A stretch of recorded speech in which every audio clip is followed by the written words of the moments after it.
नमस्कार दोस्तों, स्वागत है आपका हमारे online YouTube channel SRM educate एक पहल प्रयास से सफलता पर। मैं राजीव मिश्रा, आपका दोस्त, आपका मेंटर, हाजिर हूं एक बार फिर आपके सामने। दोस्तों, कई बार आप लोगों ने आग्रह किया कि बायोलॉजी शुरू करी जाए, विज्ञान शुरू किया जाए। साइंस में सबसे इंपॉर्टेंट टॉपिक आपका बायोलॉजी, जो कि railway, NTPC, group D, UPSC, PCS pre, हर एग्जाम के पॉइंट ऑफ व्यू से बहुत ही इंपॉर्टेंट है। तो आज हम लोग बायोलॉजी के कुछ एक पॉइंट पे चर्चा करेंगे। आज हम लोग दोस्तों पढ़ेंगे विटामिन्स।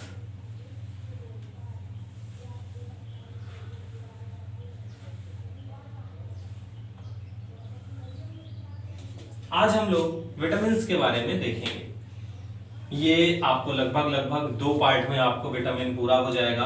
दोस्तों, मैं चाहता तो आपको विटामिन का एक चार्ट बना लेता, vitamin A, vitamin B, vitamin C, vitamin D, vitamin E, vitamin K, ऐसे करके चार्ट बना लेता, उसके स्रोत, उससे बीमारी, लेकिन वो आपका रटने वाला हो जाता, किताबों वाला हो जाता। आज हम आपको विटामिन एक नए तरीके से पढ़ाएंगे, एक कहानी के रूप में पढ़ाएंगे जो आपके दिमाग में घर कर जाएगा। और घर से याद आया कि आशा करता हूं कि आप सभी लोग अपने अपने घरों में सुरक्षित होंगे, घरों में ही बने रहें। हम लोग आपके लिए मेहनत कर रहे हैं। आप पढ़ाई अपने घर से ही सुचारू रखें, घर से ही चालू रखें। हम लोग आपके लिए मेहनत कर रहे हैं। चलिए, विटामिन्स के बारे में हम लोग देखते हैं दोस्तों। तो सबसे पहले समझते हैं कि इसमें क्वेश्चन किस प्रकार से पूछे जाते हैं। सबसे पहले आपको टॉपिक पढ़ने से पहले आपको ये पता होना चाहिए कि जो क्वेश्चंस आते हैं वो किस किस प्रकार से आते हैं। जैसे भूगोल मैंने आपको पढ़ाया था, भूगोल में आपको बताया था कि क्वेश्चन के प्रकार, क्वेश्चन की प्रवृत्ति क्या होती है। रीजनिंग में मैंने आपको बताया था कि क्वेश्चन किस किस प्रकार से बन सकते हैं, कैसे आते हैं। ये है नया टॉपिक विटामिन्स बायोलॉजी में। तो इसमें भी हम लोग देखते हैं कि विटामिन से क्वेश्चन कैसे पूछे जाएंगे। तो विटामिन से जो दोस्तों क्वेश्चन पूछे जाते हैं वो लगभग 4 प्रकार से पूछे जाते हैं। कितने प्रकार से पूछे जाते हैं? 4 प्रकार से। एक तो आपसे सीधा सीधा इसका नाम पूछ देगा। आपको कोई भी विटामिन दे दिया जाएगा और उसका साइंटिफिक नेम पूछ देगा, रासायनिक नाम उसका पूछ देगा। जैसे आपको दिया विटामिन A, कि पूछेगा विटामिन A का रासायनिक नाम क्या है।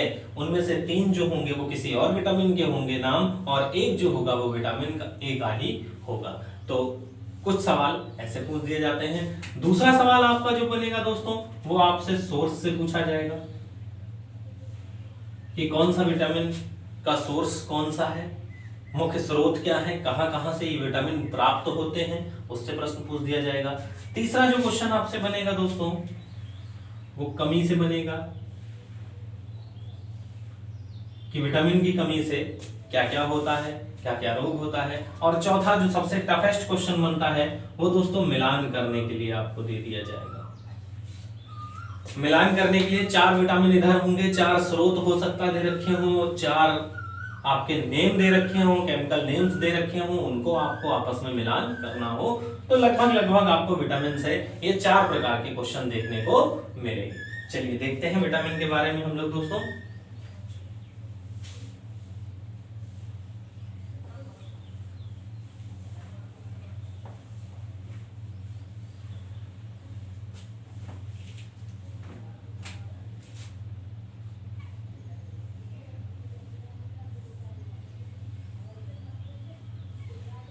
बहुत ध्यान से समझिएगा दोस्तों।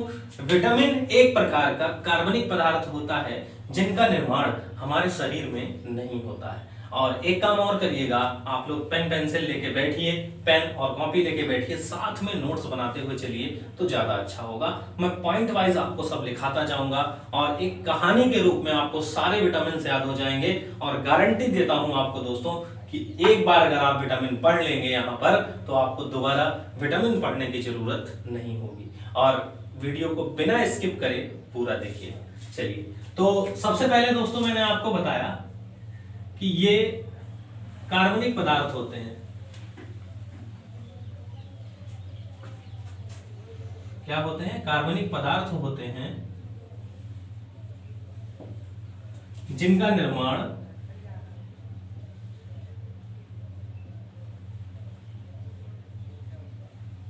हमारे शरीर में नहीं हो पाता है। ये एक प्रकार के दोस्तों कार्बनिक पदार्थ होते हैं जिनका निर्माण हमारे शरीर के अंदर नहीं हो पाता है, हमें इन्हें बाहर से लेना पड़ता है। कहां से लेना पड़ता है? बाहर से लेना पड़ता है। अब बाहर से आप कहां कहां से लेंगे? तो बाहर से आप दो प्रकार की चीजों से लेंगे, या तो आप पौधों से लेंगे या आप जंतुओं से लेंगे। दो चीजों से आप विटामिन अपने शरीर में ले सकते हैं। किन किन से? पौधों से लेंगे या आप जंतुओं से लेंगे। दो प्रकार से आपको विटामिन बाहर से मिल सकते हैं। मुख्य रूप से जो विटामिन होता है वो एक प्रकार का दोस्तों कार्बनिक पदार्थ होता है जिसका हमारा शरीर निर्माण नहीं कर पाता है, लेकिन दो विटामिन ऐसे हैं जिसको हमारा शरीर संचित करके रखता है, स्टोर करके रखता है, उसका सिंथेसाइज हो जाता है हमारे शरीर में। एक आपका दोस्तों विटामिन ए है और एक आपका विटामिन डी है। जब आगे पढ़ाएंगे तब आपको इसके बारे में भी बताएंगे कि एक विटामिन ए और एक विटामिन डी, ये दो विटामिन हैं जिसका लिवर संचय करके रखता है, संचित करके रखता है, स्टोर करके रखता है। तो विटामिन जो प्राप्त होंगे हमें दोस्तों वो कहां कहां से प्राप्त होंगे? या तो पौधे से प्राप्त होंगे या जंतुओं से प्राप्त होंगे। जंतुओं में जैसे अंडा लेते हैं कई लोग, मछली हो गया, कई प्रकार का मांस हो गया। तो जंतुओं में जो विटामिन का जो स्रोत है वो काफी प्रचुर मात्रा में पाया जाता है। लेकिन ऐसा नहीं है दोस्तों कि जो मीट मछली का सेवन नहीं करता है तो उसको विटामिन की पूर्ति नहीं हो सकती है। पौधों में जैसे जो शाकाहारी है वो दूध ले सकता है, दूध भी विटामिन का एक बहुत अच्छा स्रोत होता है। हरी साग सब्जियां ले सकता है, ये भी विटामिन के बहुत अच्छे स्रोत होते हैं दोस्तों। एक एक करके पॉइंट आप लोग अपने में नोट करते जाइएगा, जो जो आपको लगे इंपॉर्टेंट वो आप लोग नोट डाउन करते जाइएगा, जॉट डाउन करते जाइएगा। चलिए नेक्स्ट पॉइंट देखते हैं दोस्तों।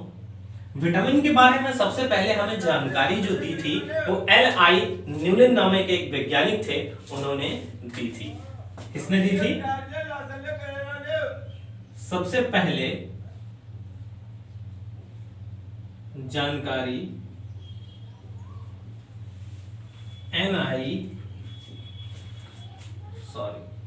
L.I. न्यूलन ने दी थी। तो विटामिन के बारे में दोस्तों सबसे पहले जो हमें जानकारी दी थी या बताया था जिसने हमें विटामिन के बारे में, वो L.I. न्यूलन नामक एक वैज्ञानिक थे। इन्होंने सबसे पहले विटामिन के बारे में हमें बताया था कि विटामिन वगैरह क्या होते हैं। लेकिन ये जो L.I. न्यूलन नामक एक वैज्ञानिक थे, इनको पता नहीं था कि ये विटामिन है। विटामिन का सर्वप्रथम प्रयोग, विटामिन शब्द का जो प्रयोग था, विटामिन शब्द का प्रयोग फंक महोदय ने किया था। किसने किया था दोस्तों? फंक महोदय ने।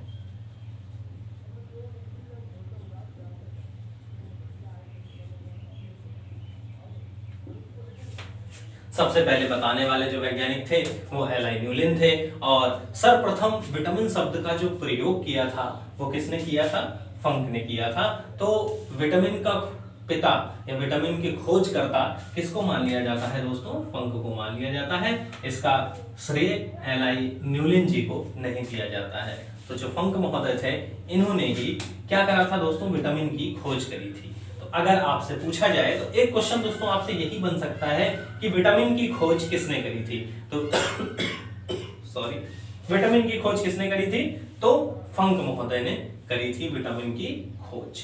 इन्होंने दोस्तों अपने लैब में वर्ष 1912 में चावल के ऊपरी परत से विटामिन B1 की खोज करी थी। किसकी खोज करी थी? विटामिन B1 की खोज करी थी।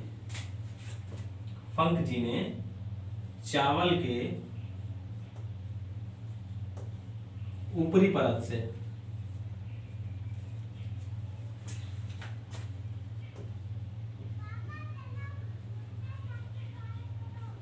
विटामिन B1 की खोज की थी।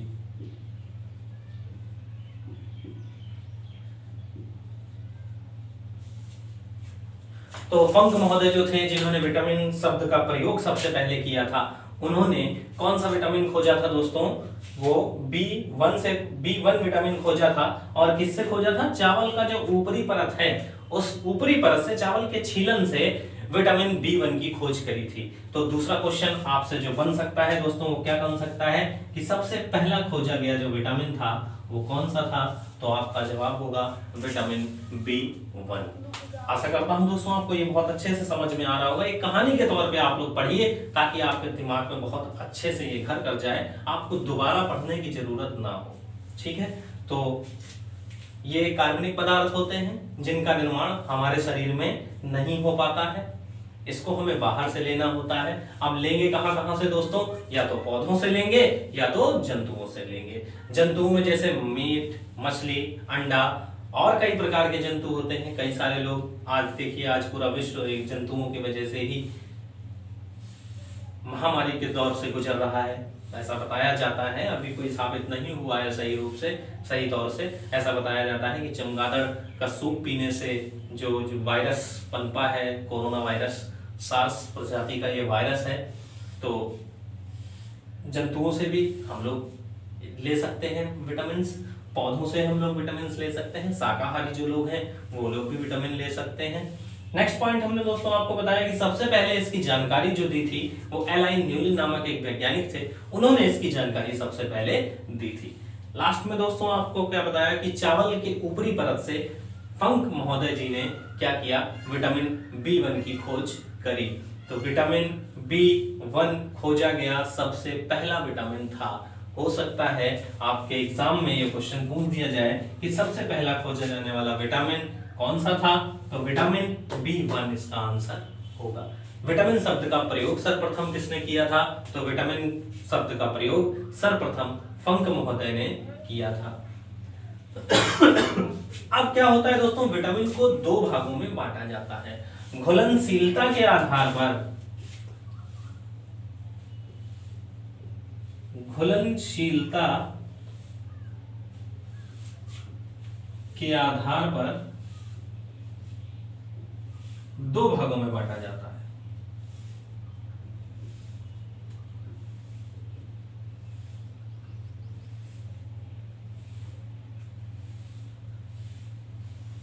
घुलनशीलता के आधार पर विटामिन को दो भागों में बांटा गया है। पहला आपका है दोस्तों जो वसा में घुलनशील है, वसा में, या इसी को फैट भी कहते हैं हम लोग। दूसरा है आपका दोस्तों जो जल में घुलनशील है या वाटर में सोल्यूबल है। फैट सोल्यूबल विटामिन और वाटर सोल्यूबल विटामिन, या वसा में घुलनशील विटामिन और जल में घुलनशील विटामिन। तो घुलनशीलता के आधार पर विटामिन को दो भागों में रखा गया, एक वसा में घुलनशील विटामिन और एक जल में घुलनशील विटामिन। वसा में घुलन विटामिन जो होंगे, वसा में घुलने वाले विटामिन ये है दोस्तों A, D, E और K। जल में घुलनशील विटामिन जो होंगे दोस्तों वो आपका विटामिन B और विटामिन C। ये आपके 6 प्रकार के विटामिन हैं और ज्यादातर यही विटामिन आपके एग्जाम में पूछे जाते हैं। सबसे पहले मैंने आपको बताया खोजा गया जो विटामिन था दोस्तों वो B1 था। बाद में विटामिन B के कई सारे विटामिन निकले, जैसे B1, B2, B3, ये सारे विटामिन निकले। तो सभी को एक सम्मिलित रूप से दोस्तों क्या कह दिया गया? B complex. इन सभी को सम्मिलित रूप से क्या कह दिया गया? Vitamin B complex. तो ये सारे विटामिन है दोस्तों, आप लोग एक बार स्क्रीनशॉट ले सकते हैं, जल्दी से स्क्रीनशॉट ले लीजिए, फिर आगे देखते हैं हम लोग।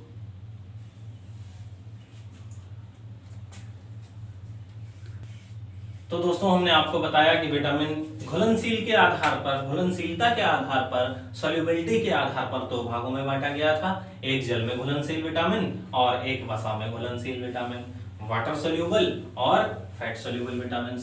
तो चलिए सबसे पहले हम लोग पढ़ते हैं फैट सोल्यूबल विटामिन, और फैट सोल्यूबल विटामिन में सबसे पहला हमारा विटामिन होगा विटामिन ए।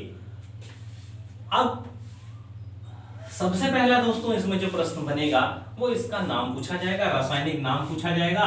तो यहीं पड़ोस में हम लोग इसका रासायनिक नाम लिख लेते हैं, रेटिनॉल। इसका रासायनिक नाम क्या है दोस्तों? तो इसका रासायनिक नाम है रेटिनॉल। विटामिन ए का रासायनिक नाम जो है वो क्या है? रेटिनॉल। अब देखिए दोस्तों, आपको यहाँ पे दिख रहा होगा रेटिना प्लस ऑल बन जाएगा रेटिनॉल। हिंदी में जब आप लिखेंगे तो ये retinol, retina plus all retinol हो जाएगा दोस्तों। तो ये कहीं ना कहीं हमारे आंख से संबंधित होगा, ये विटामिन कहीं ना कहीं हमारी आंखों को ही फायदा पहुंचा रहा होगा। विटामिन ए के बारे में दोस्तों आपको मैं बताऊंगा, विटामिन ए जो है इसको लिवर संचित करके रखता है। विटामिन ए को लिवर स्टोर कर लेता है।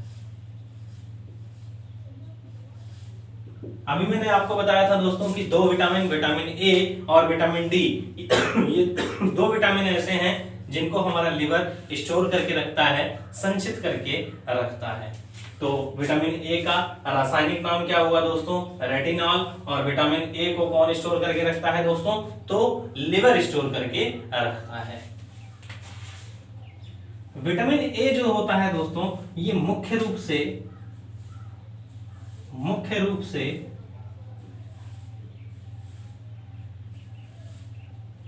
ऊतकों के निर्माण में सहायक होता है।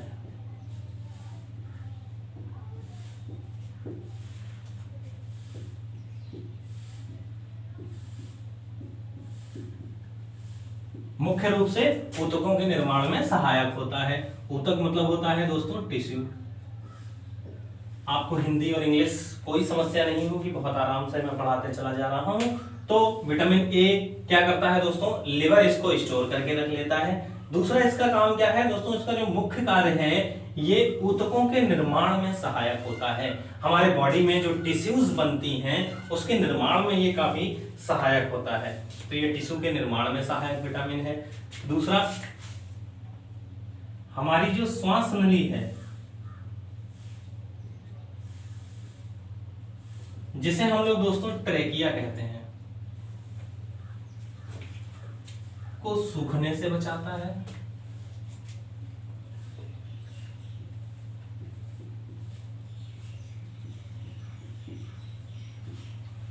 इसका क्या काम है दोस्तों? ट्रेकिया यानी श्वास नली को क्या करता है दोस्तों? सूखने से बचाता है। अगर आपके अंदर विटामिन ए की कमी हो जाएगी तो आपकी श्वास नली धीरे धीरे सूख जाएगी और गला रुद्ध होने के कारण आपकी मृत्यु भी हो सकती है। इसमें पेशेंट मर भी जाता है। तो विटामिन ए हमारे दैनिक जीवन के लिए बहुत इंपॉर्टेंट विटामिन है।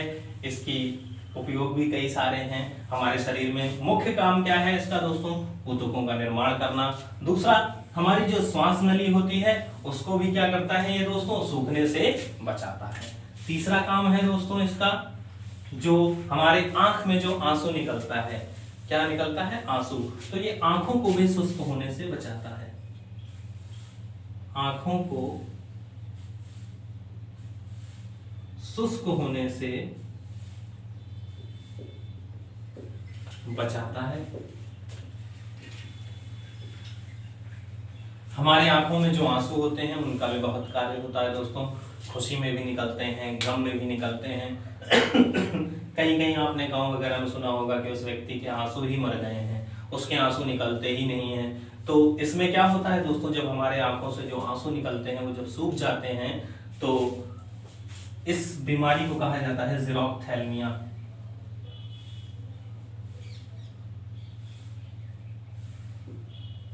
क्या कहा जाता है दोस्तों? ज़ीरोफ्थैल्मिया। आंखों के जब आंसू सूख जाएंगे तो ज़ीरोफ्थैल्मिया नामक बीमारी होती है। तो आंखें बिल्कुल शुष्क हो जाएंगी और धीरे धीरे आंखों के टिश्यूज जो होती हैं वो खराब हो जाती हैं, जिसके कारण हमें दिखाई नहीं देता है। जब ये आंखों की बात आई तो दोस्तों ये क्या करता है? हमारे आंखों में जो कलर पिगमेंट होते हैं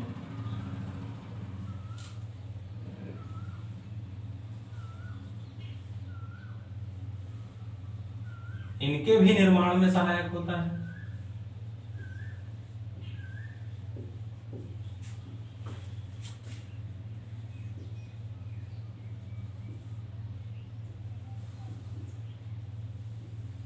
हमारे आंखों में जो कलर पिगमेंट्स होते हैं इनके भी निर्माण में ये विटामिन बहुत सहायक होता है। कलर पिगमेंट्स का काम क्या होता है? जो हमें कलर दिखाई देता है, इसको वर्णक रंगाओं कहते हैं। हिंदी में नाम दोस्तों थोड़ा कटा है, वैसे इंग्लिश में आपको समझ में आ जाएगा। कलर पिगमेंट, जो आंख हमारी रंग देख पाती है, लाल को आप लाल देख पाते हैं, हरे को आप हरा देख पाते हैं, नीले को आप नीला देख पाते हैं। तो कलर पिगमेंट्स के निर्माण में भी ये विटामिन बहुत कारगर होता है। जल्दी से इसका स्क्रीनशॉट ले लीजिए, फिर आपको इसके स्रोत बताते हैं कि ये कहां कहां से पाया जाता है। चलिए अब देखते हैं कि ये विटामिन ए जो है वो कहां से मिलेगा हमें।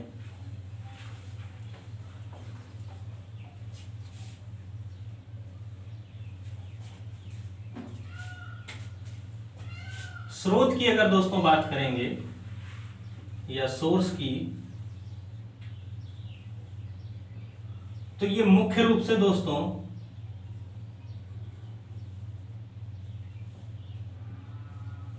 पीले फलों में पाया जाता है।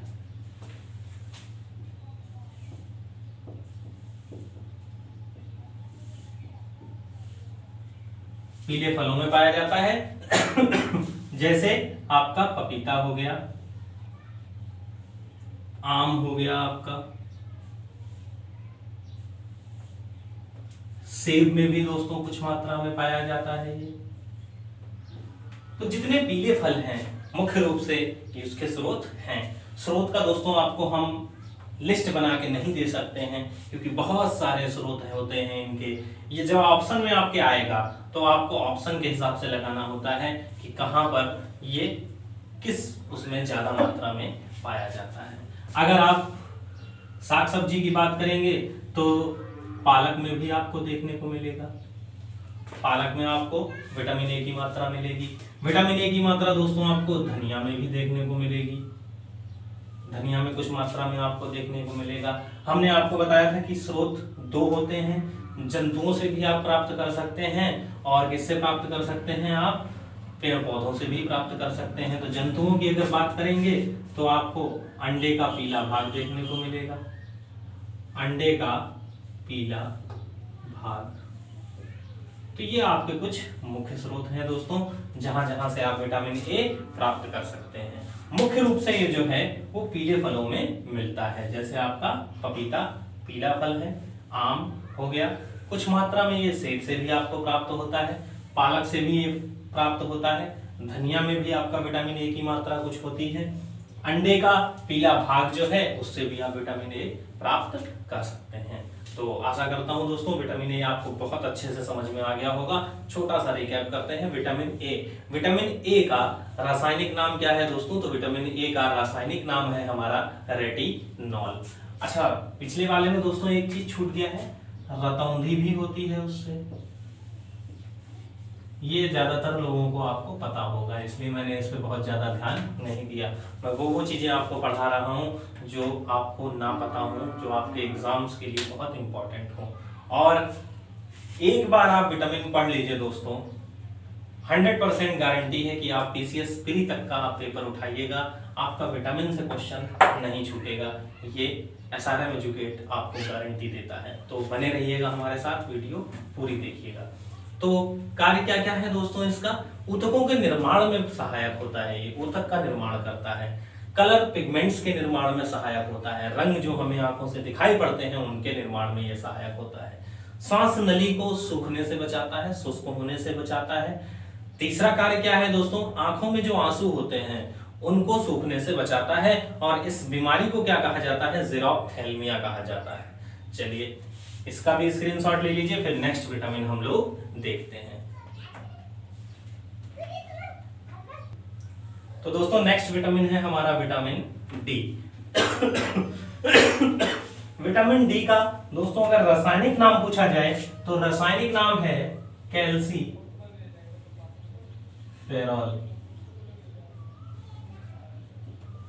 अब जैसे ही दोस्तों आपको दिखाई दिया कैल्सीफेरॉल, तो कहीं ना कहीं ये कैल्शियम से संबंधित होगा।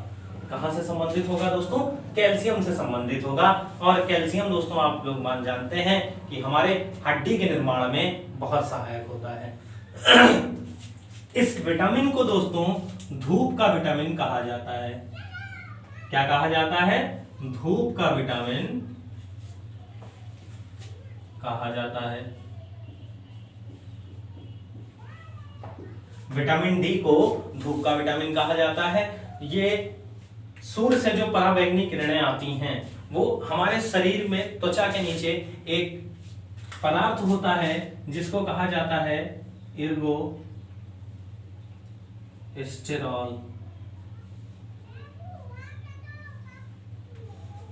त्वचा के नीचे जो इर्गोस्टेरॉल होता है वो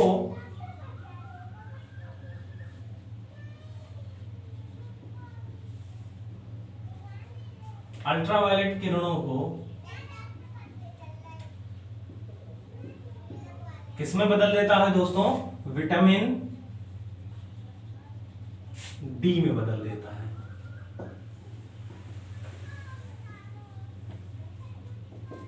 तो इसको दोस्तों क्या कहा जाता है? धूप का विटामिन कहा जाता है। कैल्सीफेरॉल इसका रासायनिक नाम है। इसका निर्माण कैसे होता है? हमारे त्वचा के नीचे दोस्तों एक पदार्थ होता है जिसको इर्गोस्टेरॉल कहा जाता है। इर्गोस्टेरॉल का काम क्या होता है दोस्तों कि ये सूर्य की जो अल्ट्रावायलेट किरणें होती हैं उसको किसमें बदल देता है? विटामिन डी में बदल देता है। इसीलिए प्रत्येक इंसान को 1 से 1.5 घंटा, आधा घंटा धूप में जरूर बैठना चाहिए। सर्दियों में आपने देखा होगा हमें धूप बहुत अच्छी लगती है, हम लोग धूप में बैठते हैं, तो ये एक हमारी शारीरिक क्रिया है, तो धूप में हमें जरूर बैठना चाहिए। तो इर्गोस्टेरॉल नामक जो पदार्थ है वो क्या करता है? सूर्य की अल्ट्रावायलेट किरणों को किसमें बदल देता है दोस्तों? विटामिन डी में बदल देता है। अब विटामिन डी का काम क्या होगा दोस्तों? जो भोजन में विटामिन डी है उसको क्या कर ले? संचित करके अपने पास रख ले, उसको विटामिन डी में बदल ले। ये आपका विटामिन डी का काम होगा। इससे दोस्तों होता क्या है? इसकी कमी से छोटे बच्चों में रिकेट्स नामक बीमारी हो जाती है। छोटे बच्चों में रिकेट्स नामक बीमारी हो जाती है।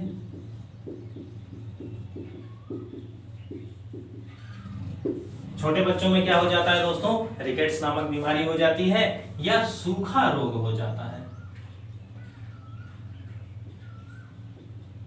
आपने गांव देहात में या शहरों में भी कई बच्चे ऐसे देखे होंगे, जीर्ण शीर्ण शरीर, बिल्कुल ऐसा लगता है कि हवा से उड़ जाएंगे। तो ये उनके अंदर किसकी कमी होती है दोस्तों? विटामिन डी की कमी होती है। इस रोग को क्या कहा जाता है दोस्तों? तो रिकेट्स कहा जाता है। अगर महिलाओं में इसकी कमी हो जाती है, अगर गर्भस्थ महिला में इसकी कमी हो जाती है, किसकी? गर्भस्थ महिला की, मतलब जिस महिला के गर्भ में बच्चा हो, अगर उसको ये कमी हो जाती है तो गर्भस्थ महिला में कमी के कारण बच्चे का गर्भ में समुचित विकास नहीं हो पाता है।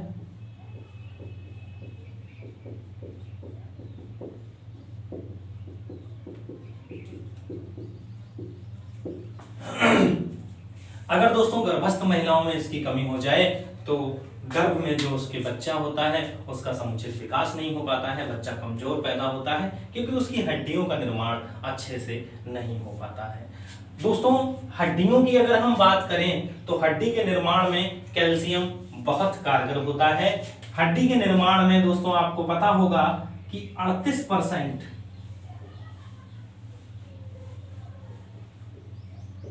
ओसिन प्रोटीन होता है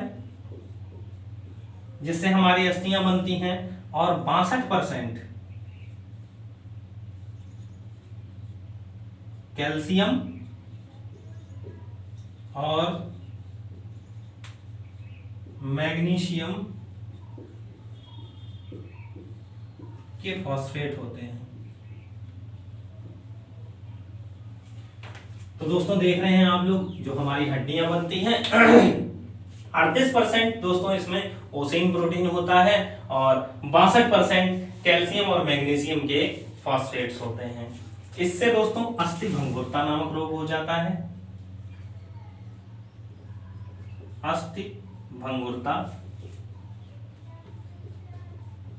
हड्डियों में ज्यादातर दर्द बना रहता है, इसको ऑस्टियोपोरोसिस कहते हैं।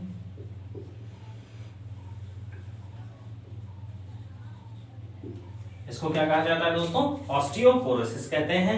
अस्थि भंगुरता मतलब दोस्तों होता है हड्डियों में आपके दर्द बना रहेगा।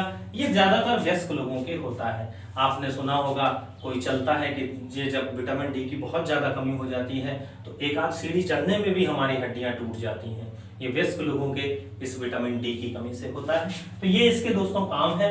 ये एक प्रकार का धूप का विटामिन है। धूप का विटामिन इसको कहा जाता है। हमारे शरीर के त्वचा के अंदर जो इर्गोस्टेरॉल नामक पदार्थ होता है, इर्गोस्टेरॉल, ये धूप की अल्ट्रावायलेट किरणों को, पराबैंगनी किरणों को किस में बदल देता है दोस्तों? विटामिन डी में बदल देता है। छोटे बच्चों में अगर इसकी कमी हो जाए तो रिकेट्स नामक बीमारी हो जाती है, जिसको सूखा रोग कहा जाता है। गर्भस्थ महिला में अगर इसकी कमी होती है तो गर्भ में बच्चे का समुचित विकास नहीं हो पाता है। गर्भ में, सॉरी यहां पर छूट गया है दोस्तों, बच्चे का समुचित विकास नहीं हो पाता है। हड्डियों के निर्माण में कैल्शियम या विटामिन डी बहुत कारगर है। तो हड्डियों के निर्माण में आपको दोस्तों मैंने बताया 38% ओसिन प्रोटीन होता है और 62% कैल्शियम और मैग्नीशियम के फॉस्फेट होते हैं। अस्थि भंगुरता नामक बीमारी हो जाती है, ऑस्टियोपोरोसिस जिसे कहते हैं। अस्थि भंगुरता में आपके हड्डियों में हमेशा दर्द बना रहेगा। तो ये इसके काम है। जल्दी से दोस्तों इसका स्क्रीनशॉट ले लीजिए। फिर हम देखते हैं कि इसके स्रोत क्या हैं। एक बार स्रोत देख लेते हैं, फिर नेक्स्ट विटामिन पढ़ते हैं। जल्दी से स्क्रीनशॉट लीजिए दोस्तों इसका। तो दोस्तों इसका जो स्रोत है, सोर्स जो मुख्य रूप से दोस्तों है वो आपका धूप या सूर्य की किरणें। सूर्य की किरणें दोस्तों इसका मुख्य स्रोत है। सूर्य की किरणों से आपको ये विटामिन प्राप्त हो जाएगा। सूर्य की किरणों के बाद दोस्तों ये आपको दूध में भी मिलेगा। विटामिन डी आपका दूध मतलब विटामिन डी का एक अच्छा स्रोत हो सकता है। उसके बाद आपको अनाज में भी मिल सकता है दोस्तों। विटामिन डी अनाज में भी मिलता है। वैसे अनाज में आपको दोस्तों विटामिन ई प्रचुर मात्रा में देखने को मिलेगा। तो इसके मुख्य स्रोत बहुत ज्यादा दोस्तों नहीं पूछे जाते हैं, ये भी दो इसके मुख्य स्रोत हैं। इसका एक मोस्ट इंपॉर्टेंट पॉइंट है दोस्तों कि इससे ज्यादातर महिलाएं प्रभावित होती हैं।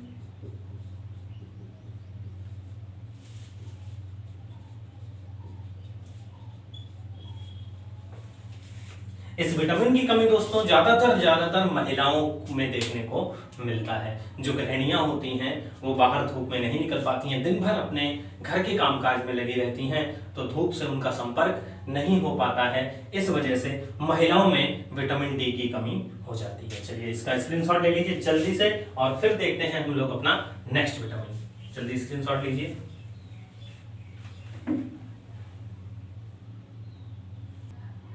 चलिए दोस्तों नेक्स्ट विटामिन देखते हैं हम लोग अपना विटामिन ई। वसा में घुलनशील विटामिन दोस्तों हमने आपको बताए थे ए, डी, ई और के। तो हमारा ए और डी पूरा हो चुका है। अब हम लोग देखते हैं विटामिन ई। विटामिन ई का दोस्तों अगर रासायनिक नाम देखा जाए तो इसका रासायनिक नाम आप सभी को पता होगा, टोकोफेरॉल। इसका रासायनिक नाम क्या है दोस्तों? टोकोफेरॉल। रासायनिक नाम दोस्तों आप लोग जरूर याद रखिएगा।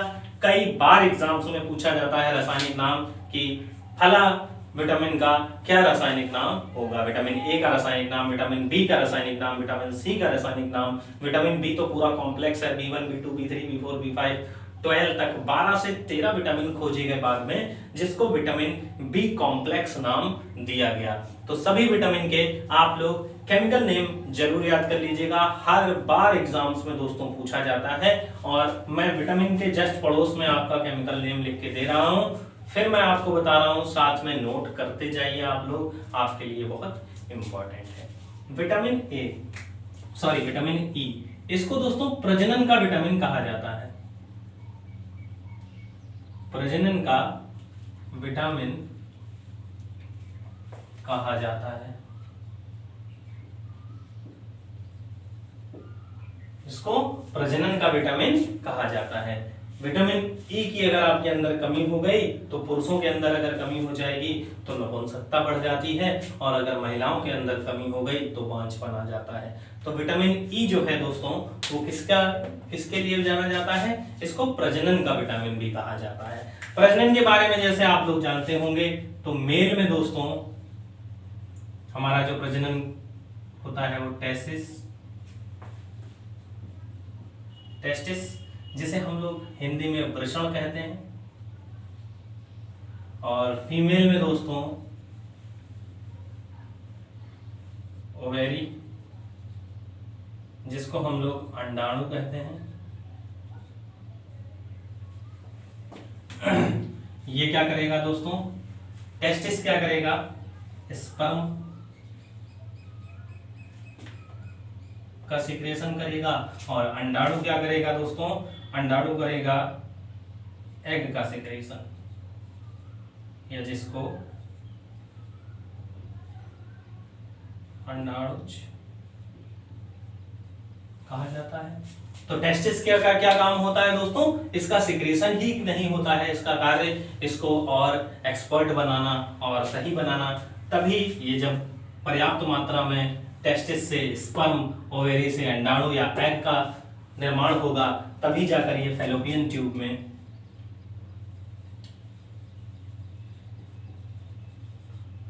निषेचन की क्रिया के बाद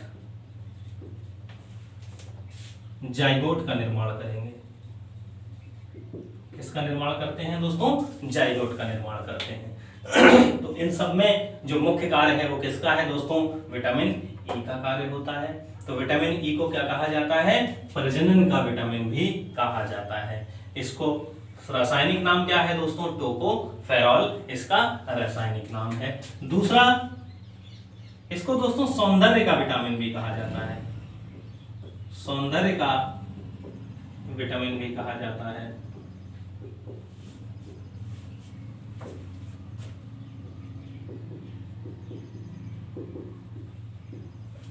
सौंदर्य का विटामिन कहा जाता है। ये शरीर में त्वचा को सुंदर बनाने में, त्वचा को हमेशा जवान रखने में ये बहुत महत्वपूर्ण होता है, और आज पूरा विश्व इसके पीछे पागल है दोस्तों। आप देख रहे होंगे fair and lovely, Vicco turmeric, कई सारी क्रीमें हैं लोग लगा रहे हैं। और प्रकृति ने दोस्तों महिलाओं को पुरुष से ज्यादा सुंदर बना के रखा है। इसलिए बना के रखा है कि हमारा आकर्षण उनके प्रति बना रहे। अगर पुरुष का ज्यादा सुंदर बना दिया जाता, अमूमन रूप से महिलाओं को प्रकृति के रूप से ही ज्यादा सुंदर बनाया गया है। उनमें कुछ अलग ही नेचर दिए गए हैं। उनकी आवाज बहुत सुंदर होती है, उनको आकर्षक बनाया गया है ताकि स्त्री पुरुष में जो आकर्षण है वो बना रहे, और पृथ्वी जो जीवन है वो हमेशा लगातार चलता रहे। तो इस विटामिन को दोस्तों क्या कहा जाता है? सौंदर्य का विटामिन भी कहा जाता है। विटामिन ई, इसके जो स्रोत हैं दोस्तों, सोर्स, तो इसका जो मुख्य स्रोत है दोस्तों वो अंकुरित अनाज।